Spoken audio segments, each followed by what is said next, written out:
without it. I'm okay without it. Yeah. No, no worries. I just use it to keep track of the time, and I've got a clock right there now. That one's a little behind, though. It's behind by about 1.5 minutes.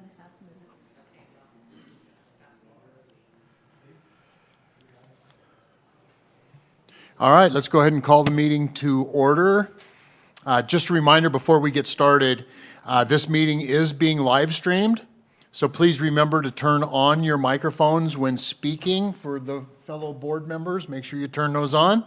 And then all guests will have 3 minutes for public comments, and when we get to public comment, we'll have you step up to the speaker. So please stand for the Pledge of Allegiance. Actually, we need roll call first. Mr. Blair? Here. Mr. Chancho? Here. Mrs. Grosh? Here. Ms. Gutierrez? Here. Mr. Hald?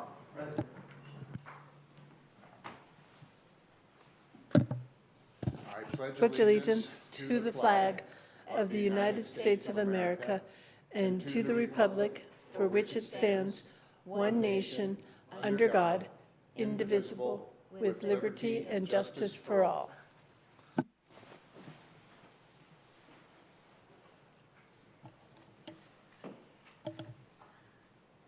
I was about ready to start singing after that.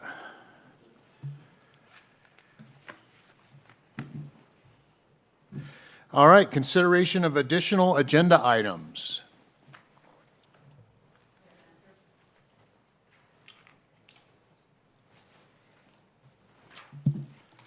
Hearing none, we will go into public comment.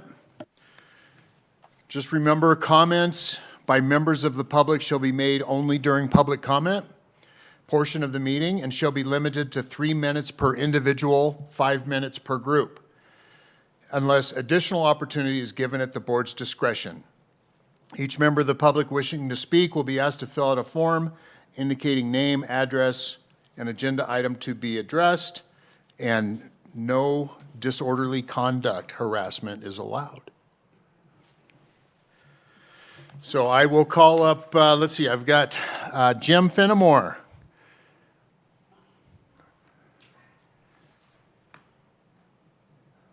Sorry about that, Art. Jim signed up first.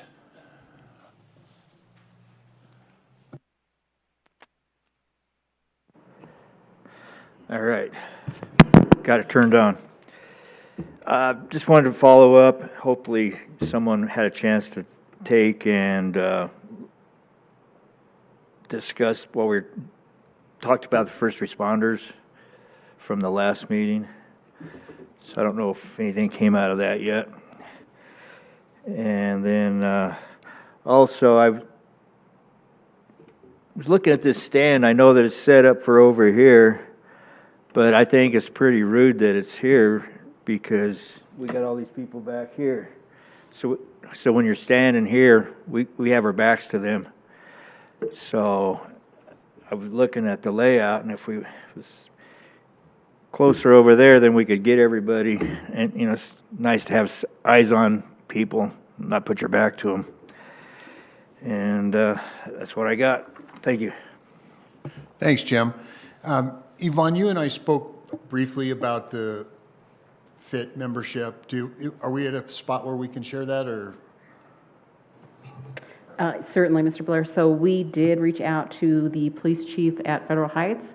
Bob had a discussion with him. He did share the information that we have because we have a similar arrangement or situation with the Westminster Police or Westminster Fire Department. We have corporate memberships available. He offered up the information about that. They absolutely said that they were not looking for free membership, nor would they ask for it. Did they feel it was appropriate to? So we are sending them or have sent them the details of what that membership looks like, but it's basically the city can elect to purchase a membership for a nominal fee, and then whoever wants to join can join underneath that membership, and they can just do month-to-month membership. So we did follow up. We've had a good conversation with Federal Heights, and then we'll see where it goes from there. Thanks, Yvonne, and thanks, Jim, for bringing that to our attention. So, Art, it's your turn. I'm going to try your last name. Dubois? Debut. Debut. Yep. Just Close. draw a red circle with a diagonal line through that S. Anyway, I just wanted to give you all a little heads up. Jim and I are having a busy evening. So we walk out sometime during the meeting. We're going over to Westminster because they've got a special meeting at 7 o'clock over there. But if you wrap up before 7 o'clock, we won't be walking out on you. Didn't want to look rude. And that's all I have to say. Thanks, Art. My goal is to get this wrapped up before the snow starts flying.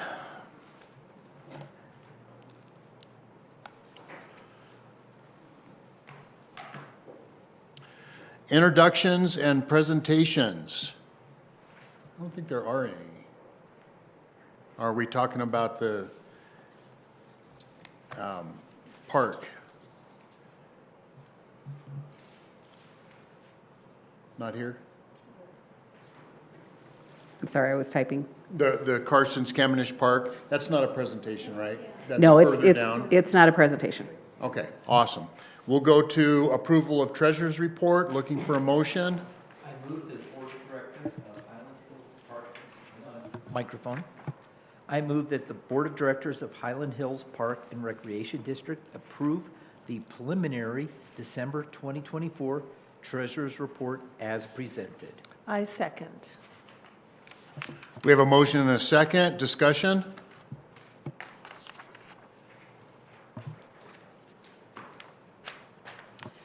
I did have a question, and it's not regarding December's numbers, but January's preliminary numbers. And so it looks like that the enterprise revenues that were projected that happened in January were significantly below budget. And I'm wondering, is it a timing issue or what happened, and if so, what's not there? Yeah, it's a timing issue. Those numbers include the transactions that have taken place that have been reconciled to a certain date, so it doesn't include everything in all facilities. So take it with a grain of salt. It's very preliminary. Typically when we run these, the numbers even out a little more. You'll see that reflected in next month's treasurer's report.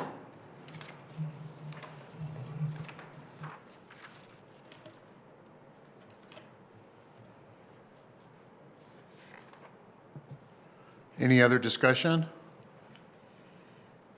So if I'm looking at the total year-end numbers, it looks like the capital expenses that we had budgeted for last year, we didn't spend 1.2 million. And so I just wanted to confirm, is that something that we'll start to see in the third quarter for those capital, those items that were budgeted? Or were they rolled over in the 2025 budget to be done throughout the year? So we will carry those over into the 2025 budget. I know that the board had approved the extra 1.5 for us to spend on deferred maintenance, which we spent a good amount, but not all of it. Some of it was just a timing issue of not being able to get projects done. So there are absolutely projects that are continuing to be worked on in January, even though we'll close the book. So those money will just carry in the district's fund balance, and we'll get those projects finished up. Yes, okay, great, because it was my understanding that it was for deferred maintenance, and I just didn't want it to be deferred further. Correct. So, okay, great, thank you. Any other discussion? All those in favor of the budget, say aye. Aye. Any opposed? Motion carries. Looking for a motion for the approval of the meeting minutes. I move that the Board of Directors of Highland Hills Park and Recreation District approve the minutes of the board meeting of January 14th, 2025 as written. Second? We have a motion and a second. Discussion on the minutes.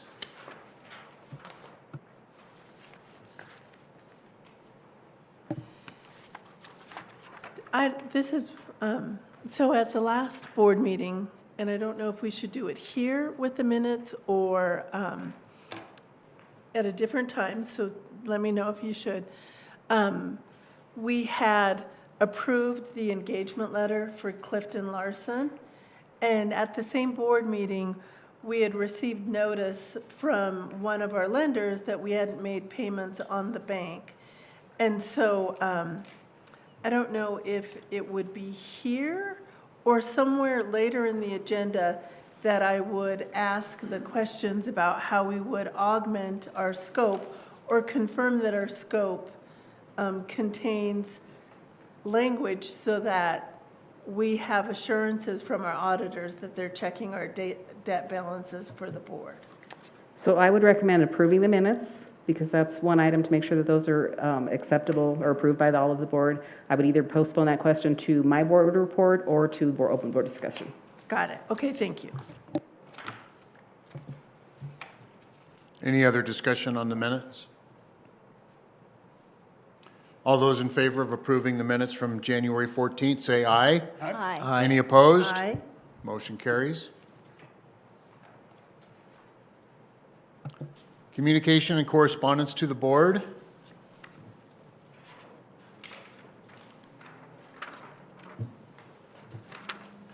I see a thank you note. So, yeah, there's no official correspondence regarding to an agenda item, but there was a thank you note in there for the board from one of our employees. That's in your folder.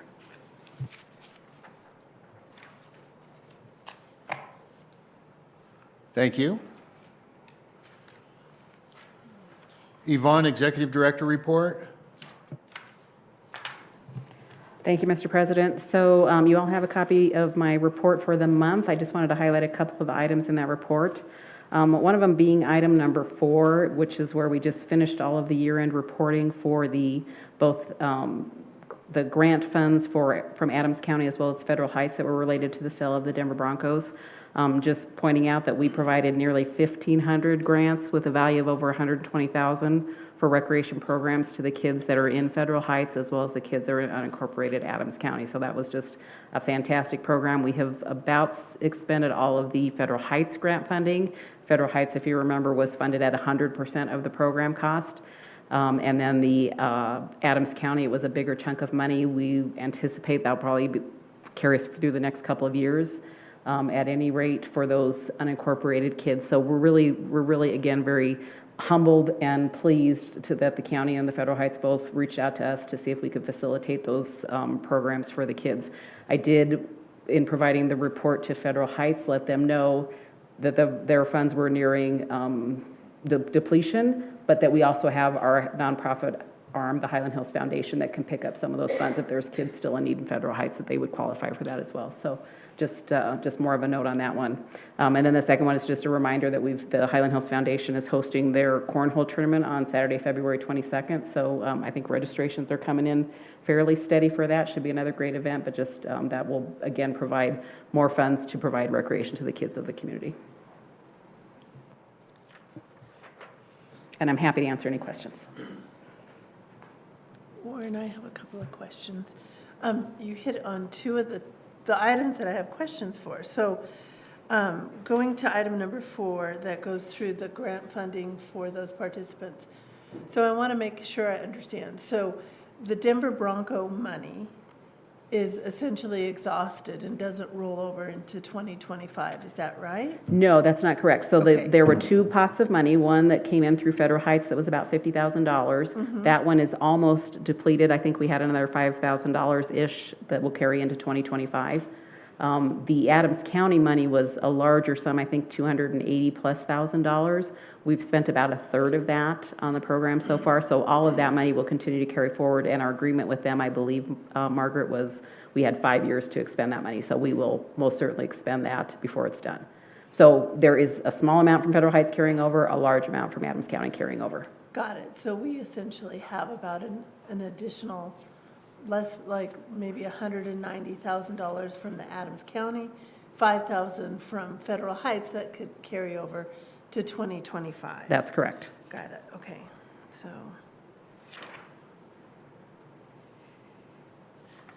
which is great news because then I moved to the foundation. And one of going through the deck, we have a lot of projects that are starting, and it looks like one of our project partners, and when I say project, capital projects with large spending amounts. And we have cornholio coming up, or cornhole coming up, and and so we have that. And so what I wanted to know is if we have the opportunity to ask some of these partners, like Elite Industries, who is doing one of the projects, to be a deck sponsor for Highland Hills Foundation. And is there anybody on staff who can start to do that? Because we would want to get those deck sponsorships started now. So thank you for the segue, that's perfect. We actually have an entire list of potential deck sponsors that we've already shared out with the staff. Staff's been working hard, so we have, as of today, more than doubled our deck sponsors from last year, including Elite Industries. So we have, I think, and as well as our law firm, and I'm sorry, I wanted to actually back up. Isuri Lawson is here tonight. I just want to point that out because Allison's out of town, so Isuri's here to help with her duties there.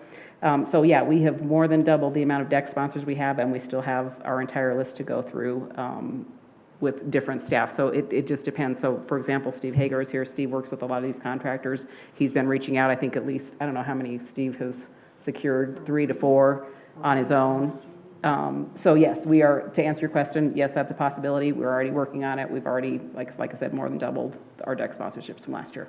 Great. I think that would be a great partnership, especially with the amount of money that we Absolutely. are And spending with these firms. in compliment to these firms, they recognize the value of this relationship too, and so they've been very generous to step up with those sponsorships. That's great. The other thing that I had with the report, so there are a couple things, and so we have, we're starting a lot of projects, and this is a new method for us to, for an executive director report. So I was going through this and thinking about the projects that we have on there, and what kind of reporting mechanism do we have in place to the board that will highlight when there are either project delays, cost overruns, or when there are contingency funds that are going to be used for a certain project? And I'm not, in our project tracker, we were able to kind of isolate that per project and wanting to move away from this, but as a board member, I would want to know if we have any projects that aren't meeting expectations and how we monitor that.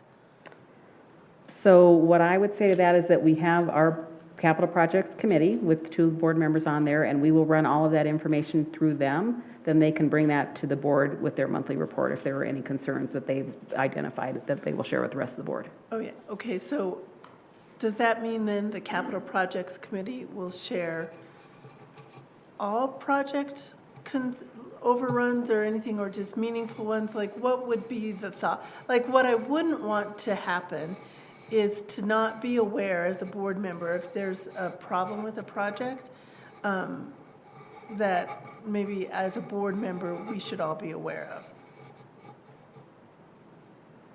of. So Margaret, as I think about that a little bit, we don't want to have another capital projects committee meeting here with all that information that we receive. We do get sometimes reports that the shelters are a little bit behind schedule as far as putting the roof on the shelter, that we're waiting for some Adams County approvals, nothing that's major or a big concern. So I guess I don't want to redo the whole committee here, but also give you enough information that you can understand that we're on the right track. Yeah, I'm just wondering what that format looks like, because we moved away from that project tracker, and what I would want to know as just a board member who's approving all of those expenses, what that's looking like. And if we're not meeting that, maybe at a higher level, just say 10 of the 12 projects are progressing as planned, 2 are not, 1 is meaningful, 1 is minor. Yeah, Which is a recap of what you guys are doing and not a rehash. Yeah, and we can work on that, coming back with a summarized version of that, but I agree with Warren. I think that the 2 committee members that are on the project committee can make a decision of what's meaningful or not for the board. My position would be If it's extremely overdue, that's a meaningful item, as well as if it goes over budget, not just if it goes into contingency, because we put contingency in all of the budgets. If there's an expectation that it's going to go over that total budget, including contingency, I think that that would be a reportable item to the rest of the board. Margaret, I agree. I think that the capital improvements, we meet once a month, so we can, the capital planning, the project planning, we meet once a month, so if we notice anything, I think we could certainly ask that to be part of our report and do a better job of getting that back. But most of the things that we come up with are not substantial. That would be good information too, is that we reviewed everything and there's nothing substantial in there. So that's meaningful information as well. Great. The last thing that I had, and this goes back to the grants, because we had a significant number of grants awarded to Highland Hills in 2024. And I want to look at you guys over there and say thank you very much for pursuing all of those, because it made a huge difference. And so is there a way to report to the board at a high level, because they are significant funding that augments our revenue, to the board to maybe on a quarterly basis or some at a higher level basis that makes us aware of all the grant money that we are getting as the calendar year progresses? Yeah, so just as a, for in general, the Adams County grants, which is primarily what we've been utilizing, those only happen twice a year, and we have been bringing that to the board, and that will continue to be included in my monthly report to you, but it's only going to happen twice a year because that's what their cycles are. So we are happy to do that, and again, that's also a function with the Capital Projects Committee. We as a committee talk about which projects are probably the most desirable for us to apply for grants on, and come up with a list, and then the staff takes it from there and does the application, and then we kind of keep the board informed as we're progressing what we applied for, whether or not we received it or not. So again, I will continue to report that as part of my monthly report to you, but again, it's a twice a year incident for those grants. And as we're discussing this, I'm thinking at this, and I'm thinking about the KPI indicators that we get, and so how we compare for 2024 to 2025 and 2023. Maybe we include the amount of grant funds that we're receiving or have received in those KPI indicators, so that we have an idea of how we're doing year over year with those in those. So there might be some years where Highland Hills gets significant funding from grant monies, and we're able to do a lot of capital improvements and deferred maintenance, and other years where it's maybe not as meaningful, and we will know, like from a fiscally budgeting standpoint, what that looks like. And so maybe it's a KPI indicator that we could include.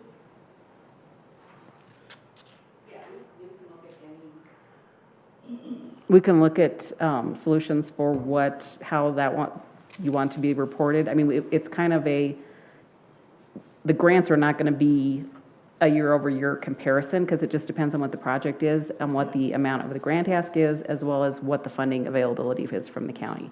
So again, we're happy to put those on the KPIs if that's what the board would like to see. Like I said, I'll continue to report it in our funding as well, or in my report as well. But yeah, we're happy to share that information. And we also, just for your information, have a page on our website, because we're reporting it out to the public as well. So all of that is maintained on a page on the district website. It needs to be updated for our year end that we've just finished. But yeah, we want to make sure that information is as publicly available as possible. Yeah, because as a board of director, prior to this, I had no idea of the magnitude of the grant funding and how instrumental it is to our budgets and our projects. And I think it's an important metric to be aware of and know about. And I think I've been well informed on how much grants we've received and the impact on our budget. I think that's been fairly clear, but it can always be clearer, right?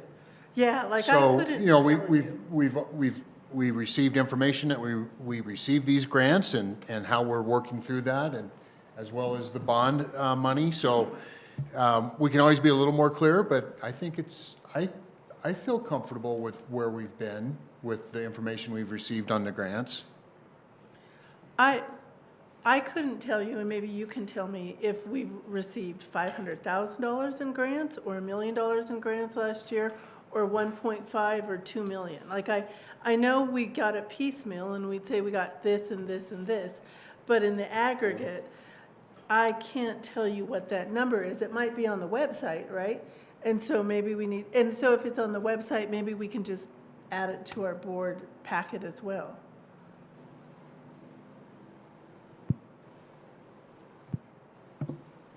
I think that's, if we want to track something like that, I think that would be fine. Like a running number? Yeah, you know, I'd have to go back into the minutes, but I'm feeling pretty confident that it's over $1 million in grants. I think it's over 2 million, I think. Like I said, I don't know because I'd have to go through all the minutes and everything and add them up, but I could go to the website now that I know that. Why don't I attach with my next month's report, a summary from the website so you guys can see it, and then again, kind of direct the reference to the website, and happy to do that each cycle, give you an update. That would be awesome. Yeah, I think that'd be helpful.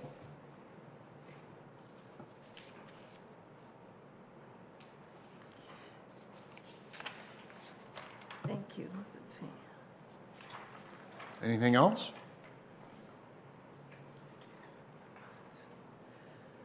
I guess then, this is where we would know that. So Rotary Park and Commissioners Park are each starting their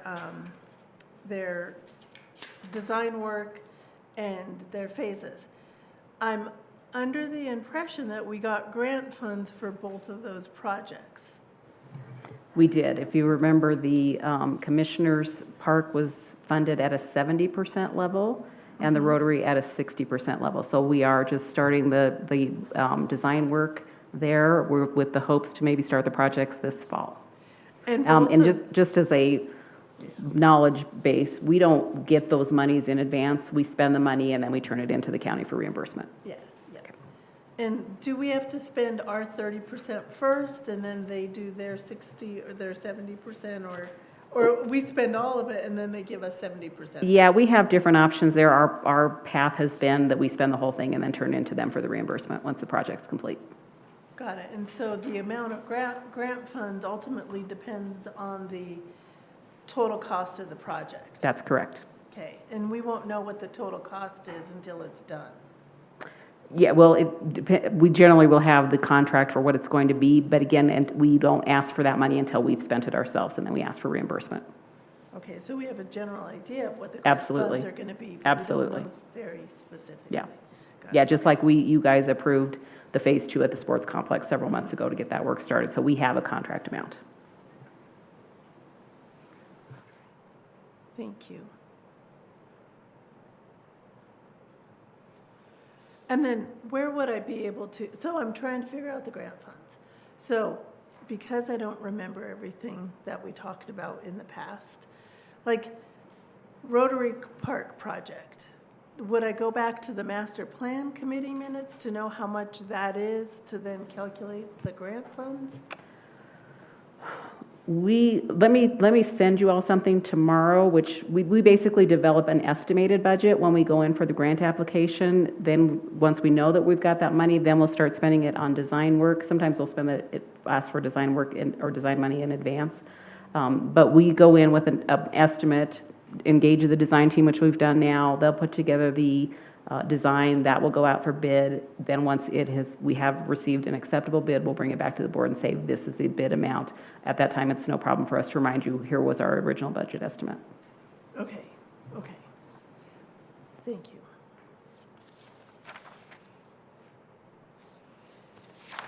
That's what I have for the executive director's report. Thank you. Quarterly reports? Just a couple items I noted. Again, the cyber audit for Highland Hills is scheduled for Q2 of this year. Again, when you get the results of that, if you could share that with the board, please. Again, given all the bad actors out there. Okay. And then I see you're in conversations with Costco for a season pass again, so that's great to hear. and possibly a partnership with King Soopers. So, Yeah, on the Costco one, just making a note that I think we were in 2 or 3 stores last year, and we're up to 8 for this season. Is that correct? Reaching down to Colorado Springs and up as far north as? Fort Collins. Kind of on the same vein with that one, going through the social media performance. Can you guys remind me of the video that went viral that increased our social media presence so spectacularly? It That was the the dog days. Yeah, Was it the dog days? yeah, And that's still going? yes.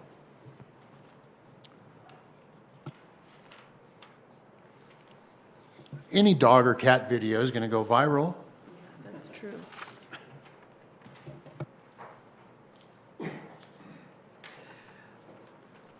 The other thing that I noted in the quarterly reports, and I know it was a conscious decision, is we did not mail out the activities guide for this season. And so, what are we doing to track what impact that had?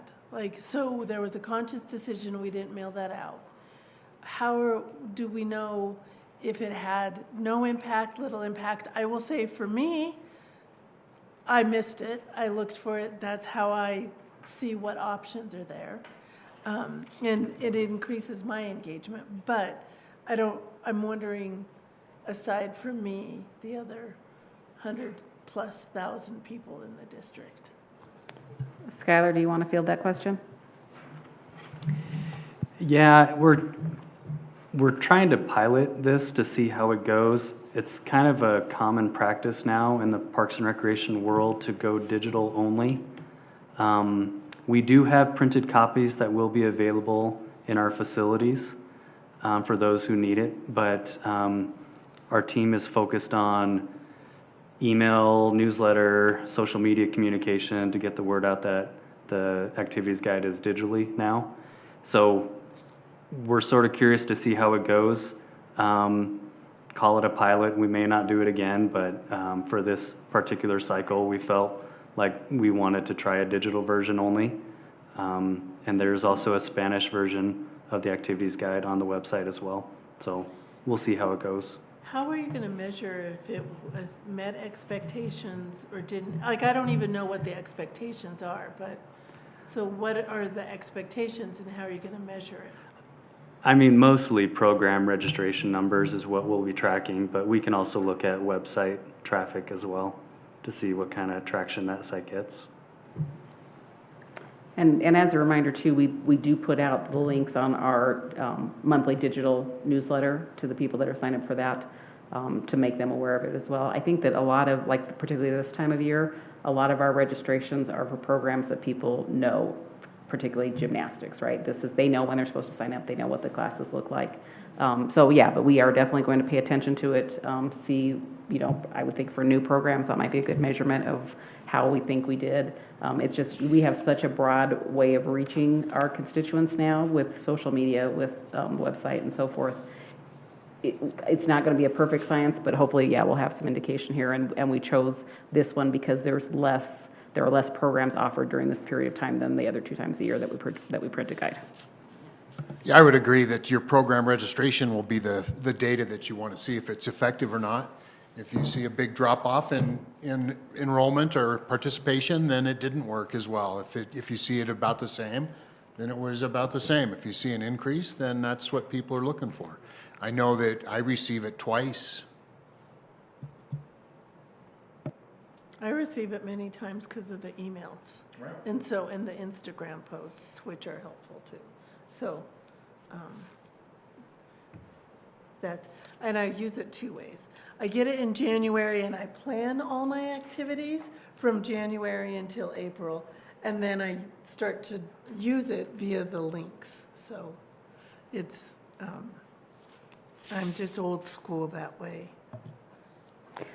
And I will mention too, we tried this, I think, sometime shortly after during the pandemic as well, where we opted to send postcards instead of the actual guide. So we've been in this space, not exactly how we're doing it this time, but again, we'll continue to evaluate what it's looking like. I mean, I think it's not news to anybody that people are going away from print media quite a bit. So we'll pay attention to it and make an evaluation afterwards and let you know how we think it went. Thanks. Yeah, they're also available in print copy at all the facilities. So if you walk in there and you've got a class you're going to, it's right there. So I'm not as organized as Margaret. I don't know what I'm going to be doing in 6 months with the brochure. And then the only other thing, Steve, you were reclaiming water before that was a cool thing with the development of alpine slides. Okay, I wasn't like that, huh? Yes, thanks. That was more just about the size of the picture than anything. Thank you for that. I found that interesting. You're welcome. He had a curiosity for the Easter egg hunt in April. Again, you talk about it has to move from Carl's Bunce Park over to Adventure Golf and so on. Is there like a sign over Carl's Bunce Park just to let people know, or how are you getting that message out?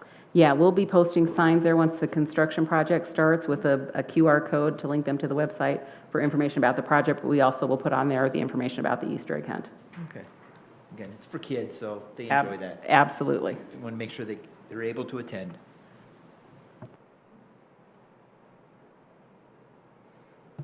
KPI report. On the January report, there's just one number that doesn't quite make sense to me. It's the fitness center past visits. It says it's an increase of 14,499 versus last year.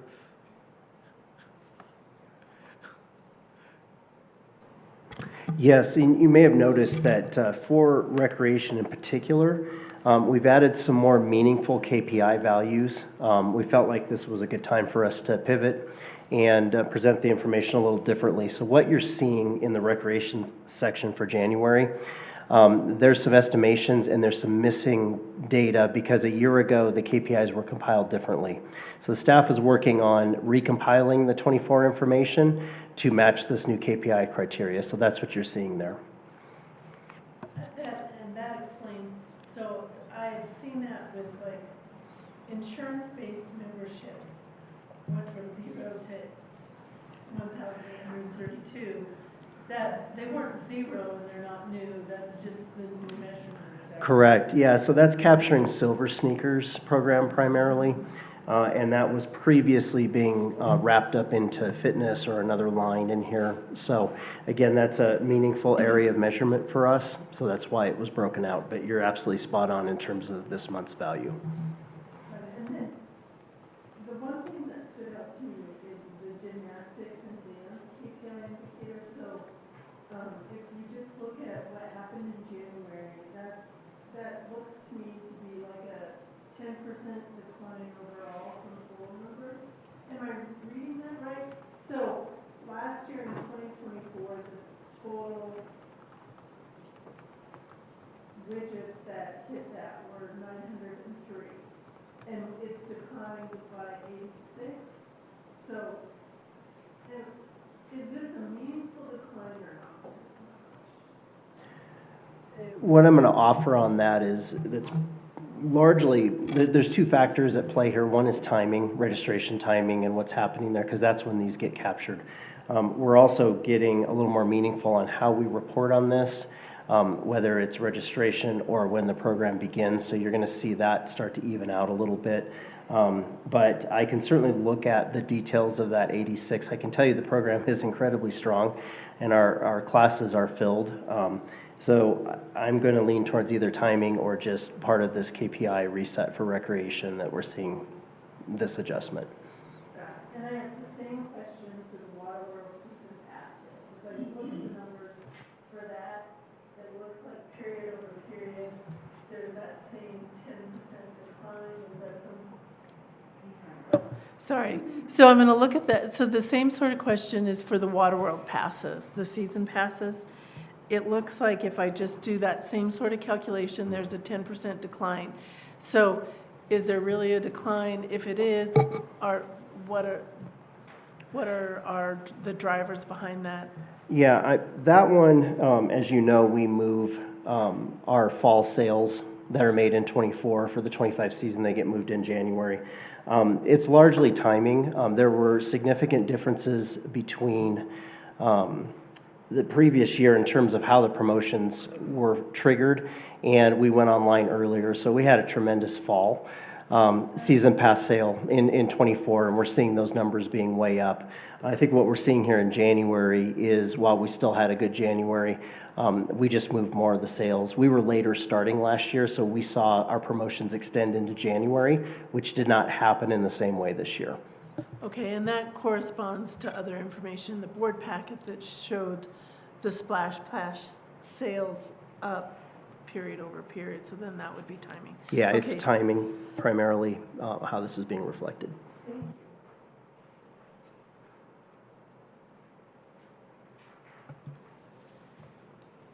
Any other questions on KPI? No, and all of these really just go back to our revenue line. Like, I'm trying to ensure that our revenue line as projected is what we anticipate it to be.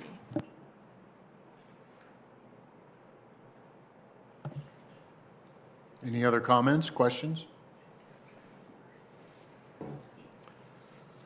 Missouri, we're at the legal report. Good evening. You have a legal report in your board packet. I'm happy to answer any questions you have.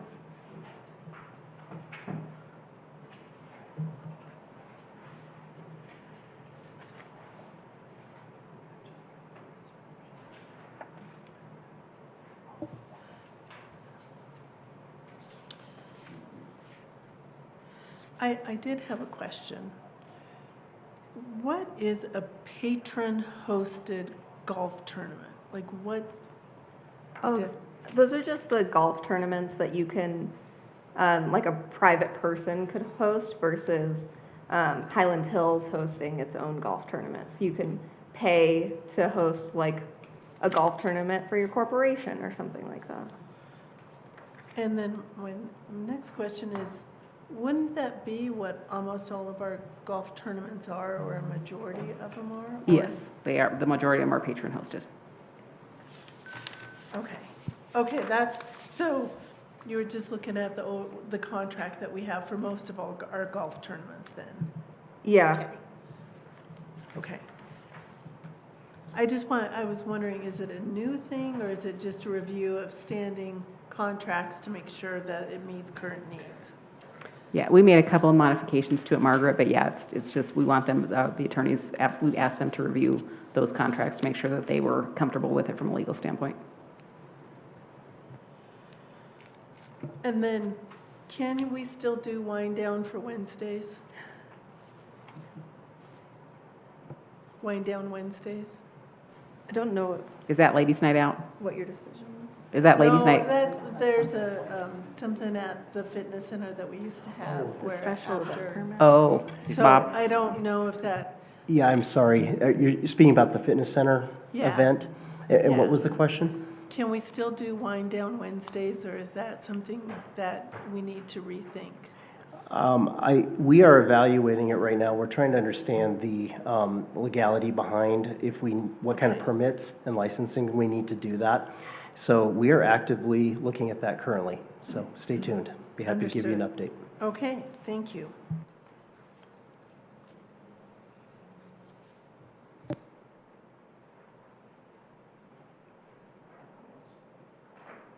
Anything else? Missouri, thank you. I don't see any old business here. We have new business. Carol Butts Park Phase 1 bids.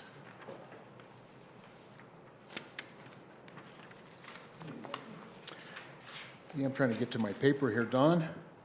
We need a motion for that, right? Yep, we do. Yeah, Mr. President, I move the Board of Directors, Highland Hills Park and Recreation District award the bid to Elite Industries in the amount of $1,539,578.18 for Phase 1 project improvement work at Carol Butts Park, and authorize the Executive Director to execute the contract on behalf of the district. I second. We have a motion and a second. Discussion?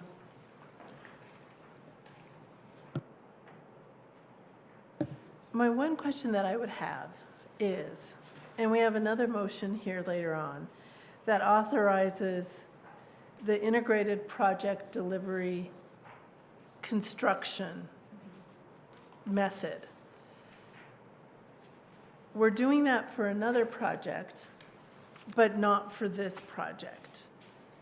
And why? What's the difference? Like, what was, So there are different methods we can use for construction projects, Margaret. The one that you're approving tonight is a designed bid build.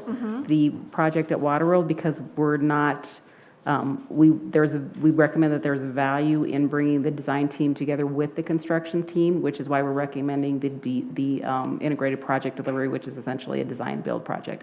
So it can and will vary from project to project. These smaller projects are probably generally going to be this design bid build method. got it. Okay, so that was kind of my first question as to the contracting methodology for this. And this one is because it's such more limited in scope and more definitive in nature, the design build method is what we're using for this one. This one is design bid build. Yes.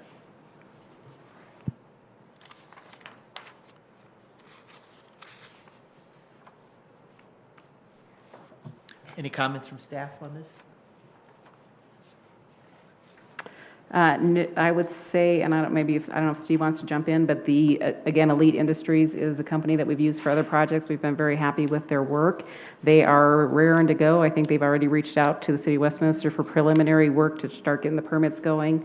And I'm excited that we believe that we will have the racquetball or the pickleball courts ready by this summer. I'm not going to say when the summer, but they should be ready by this summer. And certainly we know, as you've pointed out, Mike, that there will be a disruption in the parking somewhat at Carol Butts Park. So we've got communication plans for that and are ready to work our way through those issues as they happen.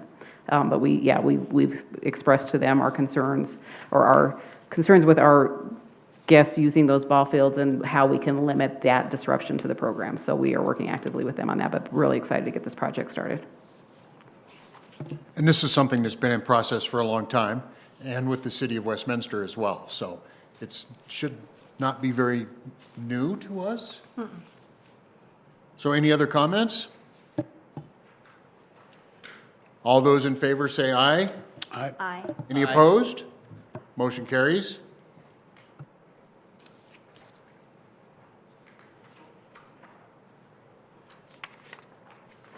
Looking for a motion for Karsten's Kamenish Master Plan. I move that the Board of Directors of Highland Hills Park and Recreation District approve the master plan for Karsten's Kamenish Park as written. Second. We have a motion and a second. Discussion?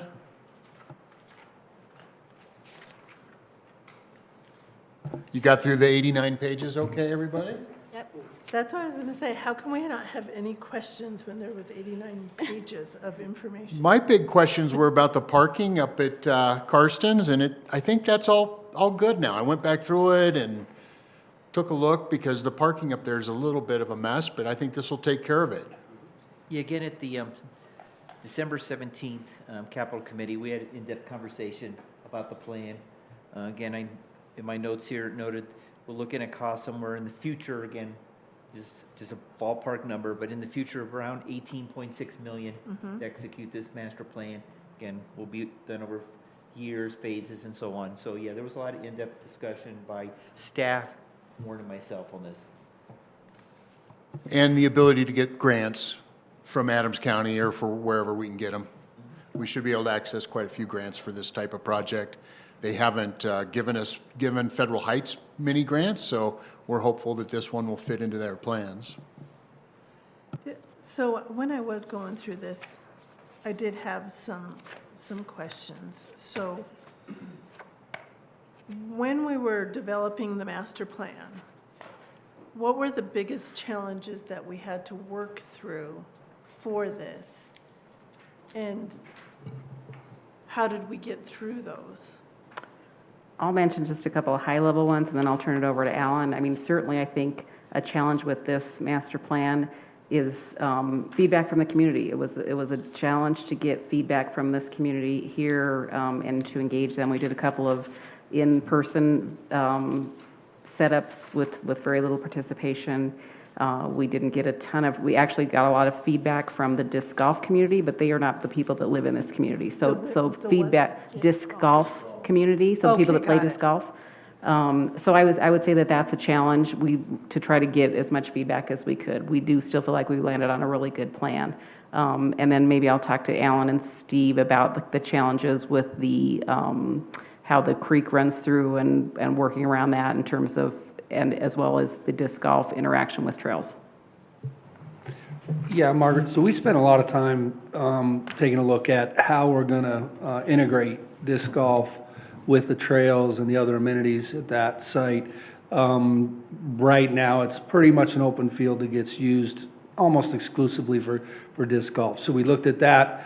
We had pretty serious discussions about connectivity, particularly east-west with the with the Uplands development.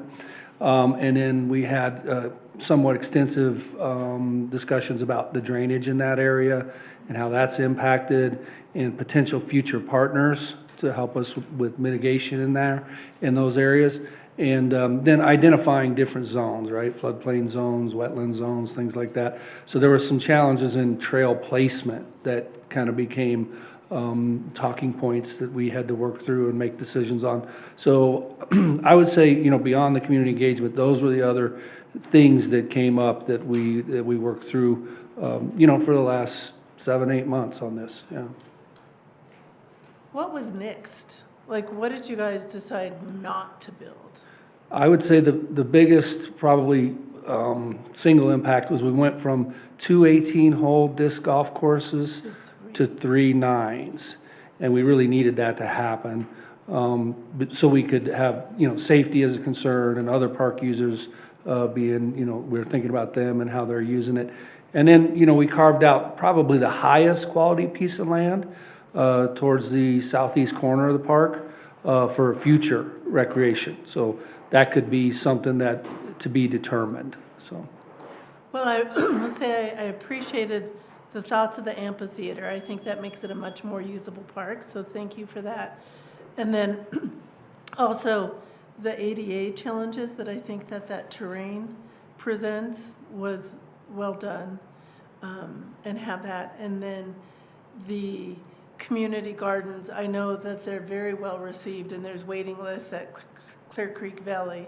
So I think having community gardens is something that this area does not have and would benefit from. So thank you all for looking at that. The one thing that did stand out for me, and I think it's important that our community knows, is that there's poisonous hemlock in our open spaces.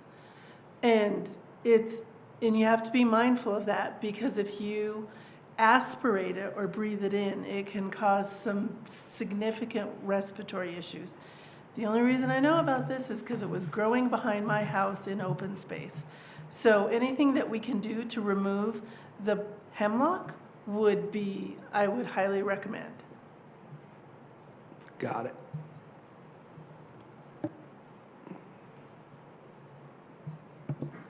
Years ago, I went to Karsten's and we had a giant event for parents that have adopted children from Korea, and it was a big event. And I see this being up at Karsten's being another venue that we can rent out or that people can set aside, and it has enough parking, and it'll be a beautiful facility for those types of events. So even from big family reunions to even bigger events, I was really excited to see that. It's a big improvement. I agree, and I think that we're making a significant investment in this area, which we haven't done in a long time, which I'm very happy to see.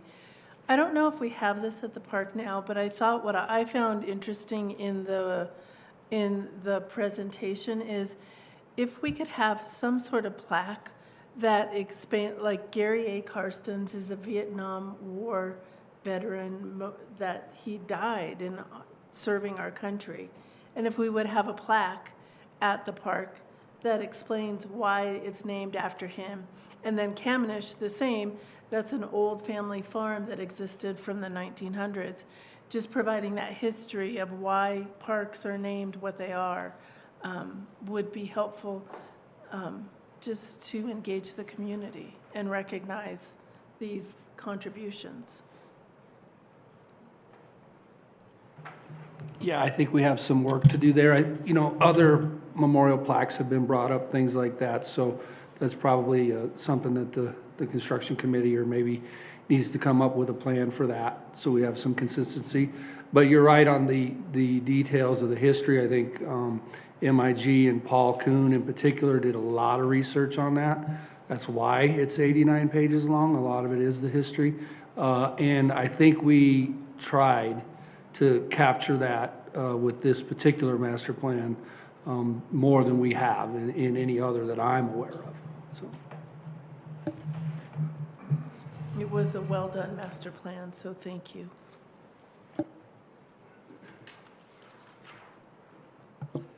So all those in favor of approving the Carson's-Kamenish Park Master Plan, say aye. Aye. Aye. Any opposed? Motion carries.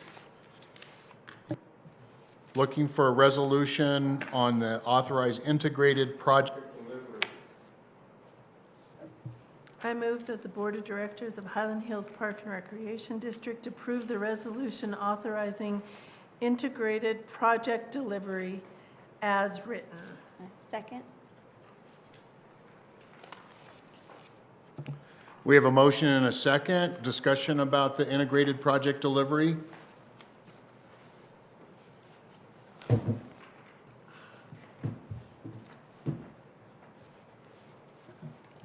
The only, Good summary by staff on what this represents. yeah, the only comment I have is it makes a lot of sense. Yeah. I thought the summary made sense, the plan makes sense. I thought it was well done.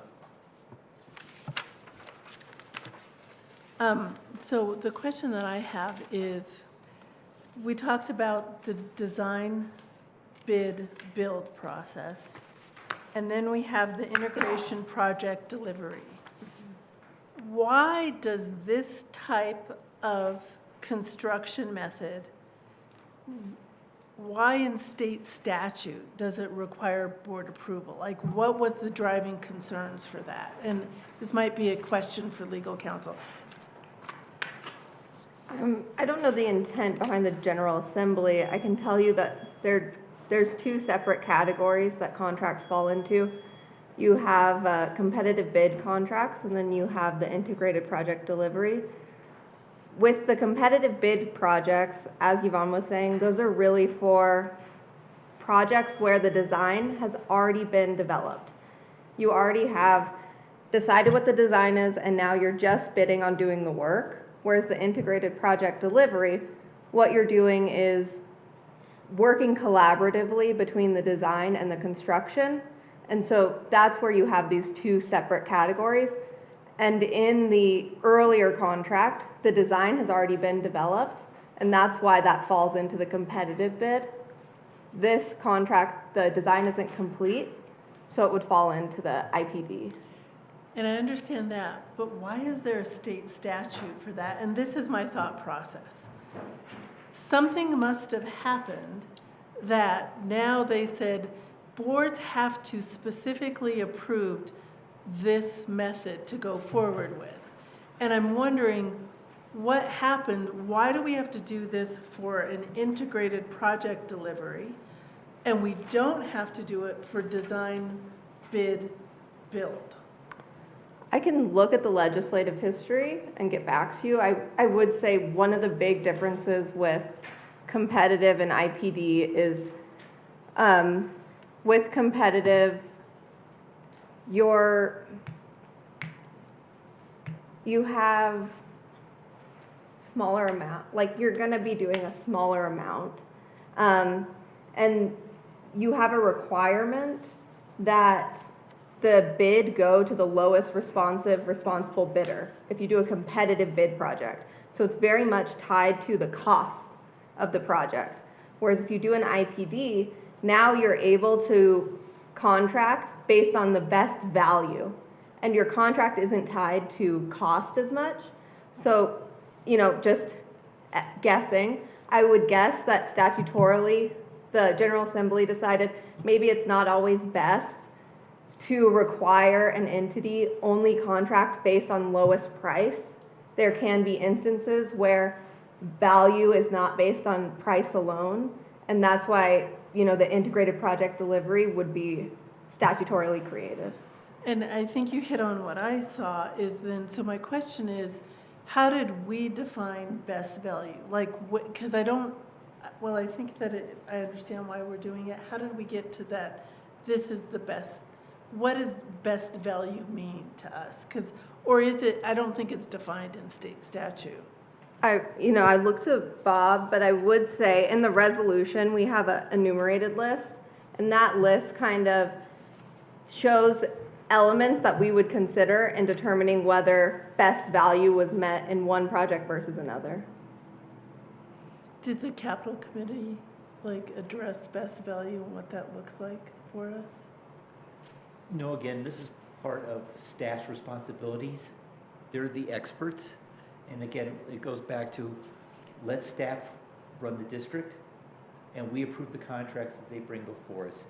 And again, I'm also going to just suggest that if there's other things you want to learn, I ask that we don't spend district resources by having legal do the research for you.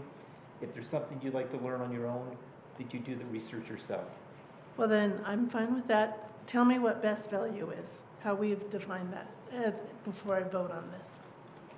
So as Asturi mentioned, Margaret, there is actually a list of 8 items that we would consider in using best value. What I will tell you about this project, because we have, with anything with Waterworld, we have a very short construction window. This is a major project, probably the biggest project that we've done since the 80s here at Waterworld. And so because the design is, there's a lot to the design, we know that even when you marry the design with a contractor, there's still additional time of that contractor absorbing, understanding, making suggestions, et cetera. So a lot of time can be spent if you design and then bring the contractor in. And so that's when we as a staff, and we came to the board a while back and said, we actually think that this is probably a better method for this project given these issues that we have out there. So that's why we brought it to you and said, we believe that this is the right way to do this. If you remember when we did the sports center, we actually did a design build, and what we found in that process, it was a great project, but we did lose some time in that because once we brought the qualified contractor on, then there was research and work that they had to do to understand all the drawings. We're trying to consolidate that, and then at the same time you do get the best value because a design firm may design something into it where a contractor can come in and say, our experience has been that this is a better, more efficient way to do it. So that's why we really feel like this project in particular, this is a better method, and that's why we recommended it to the board. I don't disagree with that. I'm just trying to understand how we're going to measure project success. So I think in my world, this is known as progressive contracting. It fits kind of that form. The questions that I have is when we've done this then, do we have a top line number? Like how much is the possible amount of expenditures that we would entertain for this? Yeah, we'll go in with here is our budget, here is the project that we want, and then work with the design build group to marry those two together. We have an estimate on what the project is going to cost that we've been working with the people on the conceptual design on. So we have a comfort level. We have a comfort level from a business standpoint of how much we think that this project, the maximum amount we think this project should, the district should pay the maximum value there. So as we get the bids in and start working towards those things, we will come back to the board. We don't, if it's a $50 million project, that's probably not the right project for us. If we can get it to the number that we're comfortable with, and again, we've been working with the design team on the concepts of that for months now. So I hope that answers. Is there a number you can share with us? Because I'd like to know if I'm signing up for 10 million or 30 million. Yeah, well, we will at the next board meeting have that information for you. How's that sound? So we have a general idea of what we're comfortable recommending to the board. And Margaret, I But don't it's, think, it's maybe in a couple of components, Margaret, which is why I'm reluctant to answer that question directly right now. well, and I don't think we're approving the amount right now. We're approving this integrated project where they can collaborate to even get us to that point. So it's kind of like the cart before the horse. We need to approve this type of work so the district can actually work together with a variety of different people. We approve that, but we're not approving a final project. That's going to come later. That's going to come from this work. They're going to come back to us and say, all right, now here's what we have through this process. This is a process, not an end. Yeah, we're approving a way to contract for this project that is different than what we've done in the past. That's correct. So that's what I'm exploring, is that this is a mechanism that we haven't used regularly at the district, correct? That's correct. We're asking you to approve the process so that as we're going out to bid, this part of it, this administrative part of it, and that's really what this is the administrative part of it, we will be coming back to you with more details about the actual project and those costs at the next meeting. And then as part of this administrative process then, when we're approving this contracting style, have you guys discussed what reporting mechanisms will be in place to report back to the board for these iterations? We have not, but we can work through that with the Capital Projects Committee.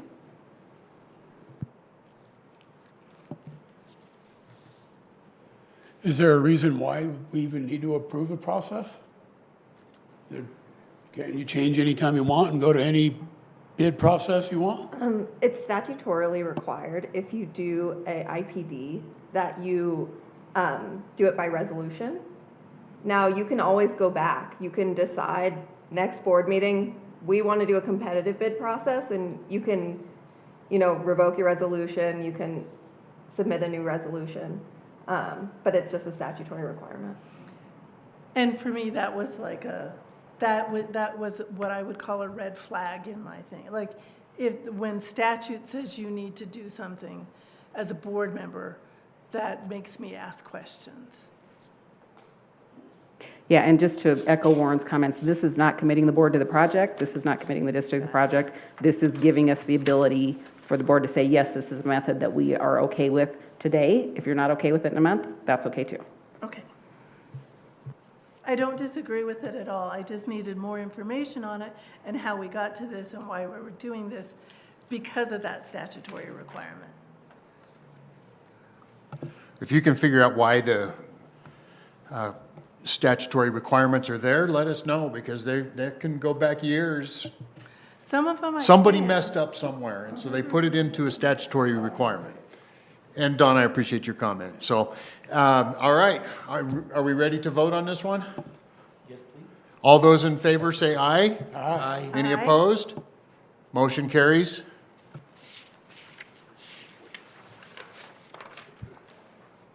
Danny, why don't you take the equipment surplus one? Okay. All right, thank you. I move that the Board of Directors of Highland Hills Park and Recreation District declare surplus the UL 48N5 tanning booth serial number H2C96991007 and authorize staff to dispose of in a proper manner. Second. We have a motion and a second. Any discussion on the tanning booth? Hopefully not. All those in favor say aye. Aye. Any opposed, say no. Motion carries.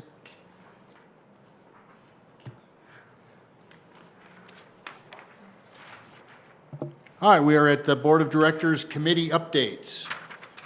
Bylaws Committee, I'll give a quick update. We meet next week, so there's no real update yet. Mike, do you want to do Capital Projects Committee? We're waiting to meet on that one, too. Actually, I was going to do Finance Committee. Okay, so Capital Projects, we don't meet on that one until next week? That's right, a week from today. And then Finance Committee. So, lights on, okay. I executed the audit engagement letter, the district's auditors. And then Margaret, to your question, so a standard audit procedure under GAS, which is generally accepted auditing standards, is all debt needs to be confirmed by the auditors and agree those balances to the district's financial statements. But again, that's as a point in time, as of 12/31. Yes, and then what then happened with the last board minutes is that what happened is because at the point in time in December 31st, the debt was current, but now, December 31st, 2023, it the was debt was current. current. but then it wasn't current after that. And so the audit procedures will cover that for a point in time, is your That's correct. point? Yes. Then the question will be, what have we done so that that won't happen again if the audit is just a point in time? The executive director sent out an email with an overview and the action plans put in place by the district. Yeah. Yes, and I'd like it to be stated in public minutes, so. So we went back, we've actually put in several safeguards, including giving the financial institution all of the contact information. We went back and added our contact information for the deputies and myself on the website, so it's easily accessible. As I stated in the memo, there was at some point, the bank was blocked because it was considered fraudulent, and so their emails to us were not getting to us. We don't have the answer to the question of why they didn't call us on the phone. There were just a number of things that fell through why this happened the way it happened, but we have absolutely put these safeguards into place, including our new finance director setting up his own amortization schedules, putting them on his calendar, Skylar as the deputy in charge of that, also doing the same thing. So we feel very confident that this won't happen again in the future. Great, thank you for that. I appreciate that, And because that happened in public session, so I'm glad to address it in public session. Absolutely. And again, the debt holder was lazy. No phone calls, no real letters, made no effort to contact the district. So the debt holder was extremely lazy until they sent someone here, which was more expensive than picking up the phone.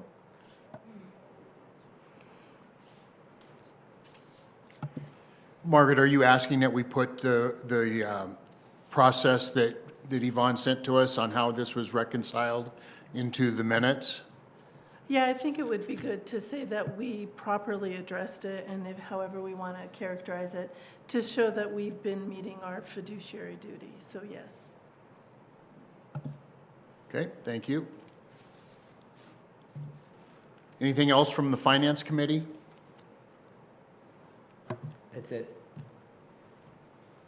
All right, the Highland Hills Foundation Committee, we actually meet next week on Thursday for our February meeting, so all of you who are on the board here are welcome to attend, and we're starting to ramp up for the golf tournament, so more information on that will be forthcoming. Any questions on the foundation? We also met with the Friends of the Foundation to ramp those people up. Thanks to Skylar, I want to call that out. Thanks to Don as well. We're really starting to ramp up Friends of the Foundation. So if anybody knows somebody who wants to help and volunteer, send them to the Friends of the Foundation. Danny, Lease Committee, please. There are no updates to report at this time. Oh. No updates to report at this time. All right, thank you. We're at Board of Directors open discussion. No. I'm sorry, the goals. Yes, for the district goals. Oh, sorry. I misread it.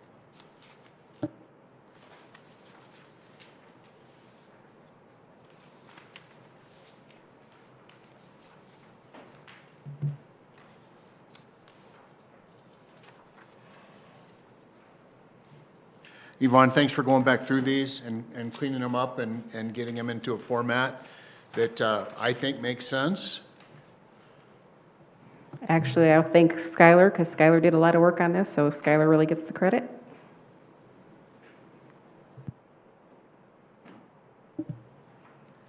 After going through these, I think that the way that these are presented now meet the action item from the last board meeting where it said to create some more high-level goals and tie it to the strategic plan. So that wraps up that to-do item from the last board meeting. So thank you for that. I think that they are well stated.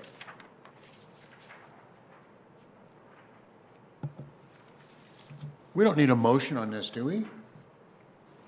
No, as long as you're all satisfied, this will be our roadmap for 2025. Okay, any other questions about the goals? All right. Thanks, Skylar. Welcome. Didn't mean to leave you out there. And now, board meeting action recap. I'm going to need help with this because I haven't been taking that. So the only thing that I really have is that we're going to come back on the integrated project delivery and provide some information on how that will proceed. And then the reporting of capital projects and how to keep the larger board apprised of how they, our projects are progressing. As well as grants. And grants, grant funding summations.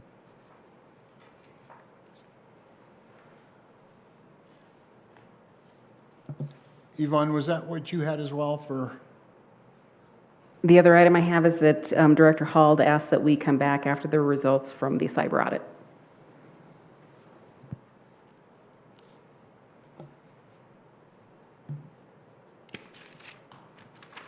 Any other action recap? Meeting is adjourned. Be safe on your way home.